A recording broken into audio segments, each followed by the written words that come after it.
जैसे जैसे ये प्रजा राजा को अपना पिता माने, हेलो, उस राजा को भी चाहिए तो मैं इस प्रजा को अपनी संतान ही जाने, प्रजा भी राजा के समान ये सुविधा पाने की हकदार है।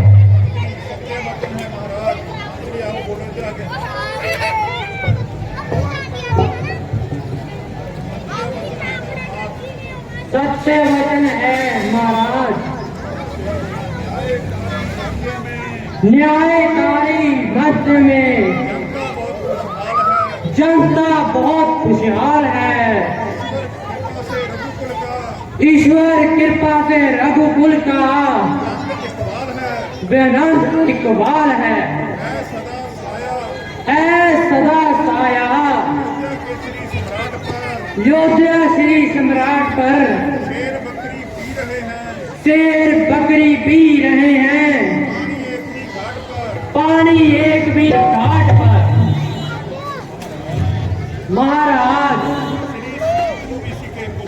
श्री शांतनु ऋषि के पुत्र पर पधारे हैं। आओ भाग्या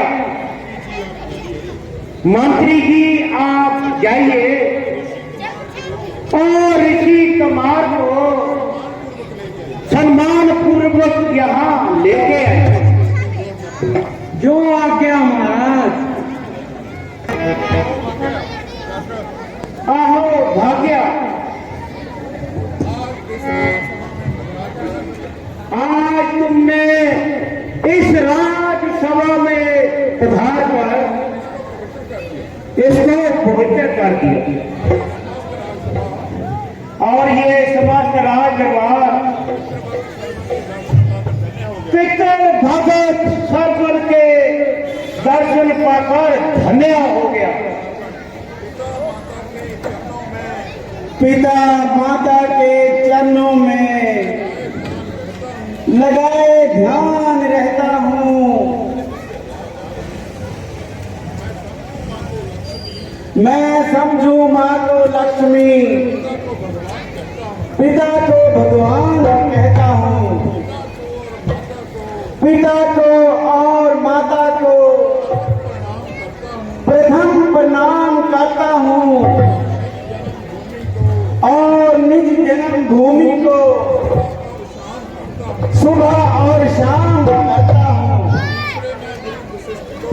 तीसरे मैं गुरु वशिष्ठ को अपना मस्तक झुकाता हूँ। मैं प्रणाम चौथे राजा दशरथ को माता हूँ। धन्य घड़ी है आज की और धन्य है ये दरबार, आना शर्मन देव का हुआ आज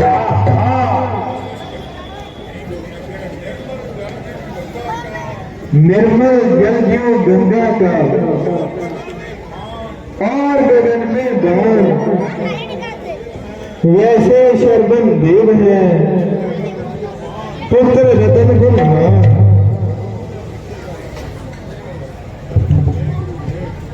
हे गुरुदेव, मैं आपकी शरण में आया हूँ। आप मुझ दीनहीन पर कृपा कीजिए। मुझे अंधे माता पिता की चिंता ने बहुत व्याकुल कर रखा है। आप कृपा करके उनके अंधापन दूर होने का कोई उपाय बता दीजिए। मैं कठिन से कठिन परिश्रम करने से भी नहीं हिचकिचाऊंगा। मैं अपनी आंखें भी उनके नेत्रों के समर्पण करके अपने आप को धन्य मानूंगा।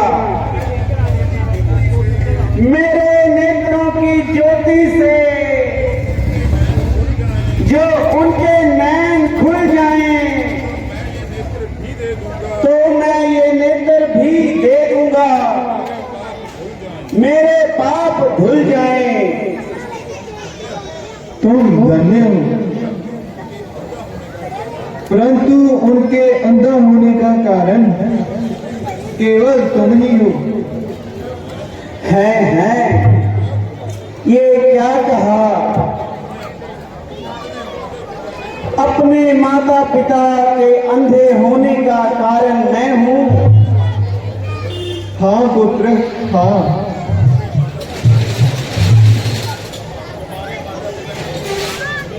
तुम्हारे माता पिता के कोई संतान नहीं थी। अनेक यत्न करने पर भी संतान ना हो सकी, तो उन्होंने नेमिश्रान तीर्थ पर जाकर अनेक प्रकार के जप तप किए और महान कष्ट उठाए। तब श्री ब्रह्मा जी ने उनके अंतःकरण को पहचान कर ये वचन सुनाए। निस्संदेह तुम इस कठिन तपस्या के फल स्वरूप संतान तो अवश्य पाओगे, परंतु संतान का मुख देखने से पहले नेत्रहीन हो जाओगे। क्या तुम्हें मेरा वचन स्वीकार है? और उन्होंने ये ब्रह्म वाक्य स्वीकार किया। तब ही विधाता ने पुत्र होने का वरदान दिया। उसी के फलस्वरूप वह नेत्रहीन हो गए और तुमने जन्म लिया। धन्य है गुरुदेव, आज आपने मुझे चैतन्य कर दिया। मैं अपने माता पिता का कितना ऋणी हूं। उन्होंने मेरे लिए कितने कष्ट उठाए हैं और मेरी प्राप्ति के लिए उन्होंने अपने नेत्र भी गंवाए। तो निस्संदेह मैं भी अपना कर्तव्य निभाऊंगा। मैं भी उन पर प्राण निछावर करके सारे संसार को दिखाऊंगा। जो नाम का जगेगा तो रखे मुख में ये जाम नहीं, ये हाथ भी काट के फेंकूंगा यदि उनके आए काम नहीं, यदि सर नहीं उनके चरणों में झुके तो इसको काट गिरा दूंगा। मैं उनके नैन की बेदी पर बलि अपने नैन चढ़ा दूंगा। धन्य हो पुत्र, तुम्हारे जैसे पुत्र ही पृथ्वी आकाश के स्तंभ हैं। सुनो पुत्र, मैं तुम्हें एक तरकीब सुझाता हूं जिससे तुम्हारे माता पिता के नेत्रों के खोलने का उपाय बताता हूं। यदि ऐसा किया जाएगा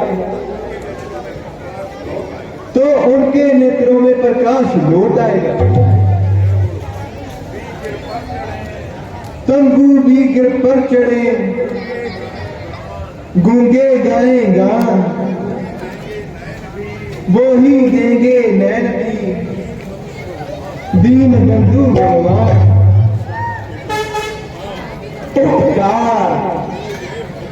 गुरुदेव उपकार, आपने सोई हुई किस्मत को जगा दिया और घोर अंधकार में आशा का दीप जला दिया। सुनेंगे जब माता पिता बड़ा आनंद पाएंगे, पुत्र हूं तभी मैं उनका, मुझे जब बुलाएंगे।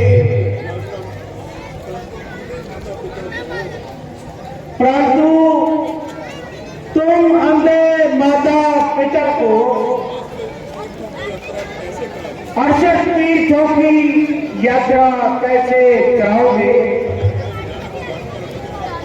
बड़े बड़े वन पर्वतों का भयानक और कठिन मार्ग है। शेर जैसों का ये झाड़ है। भला भला तुम कैसे जा सकोगे? गुरुदेव और ईश्वर की कृपा से तथा आपके आशीर्वाद से कठिन से कठिन काम भी आसान हो जाएगा। काश कांवर में बिठाऊं कर खुलासा मर्म का, पिता विष्णु मां है लक्ष्मी, करूं पालन कर्म का। कंधे पर कांवर उठाऊं, काम क्या है मर्म का, मैं कराऊं यात्रा लेकर सहारा धर्म का। धन्य है श्रवण कुमार, सत्य है तुम्हारा ये विचार।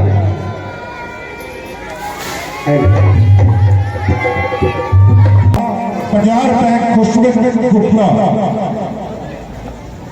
भगवान श्री रामचंद्र जी के चरणों के विच अर्पण करते हैं। इन्हों का बहुत बहुत धन्यवाद जी। ये साडे सीनियर मैंबर श्री धर्मपाल गुप्ता जी के पोतरे ने बिहान के खुशबू।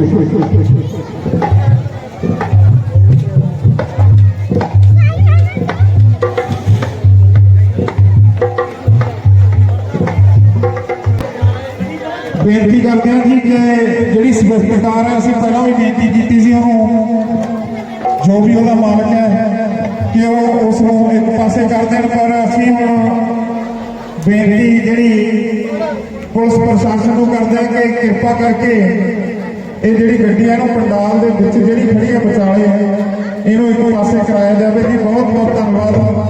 बहुत ही सुचज्जा जो इंतजाम सारा पुलिस विभाग ने किया। धन्यवादियां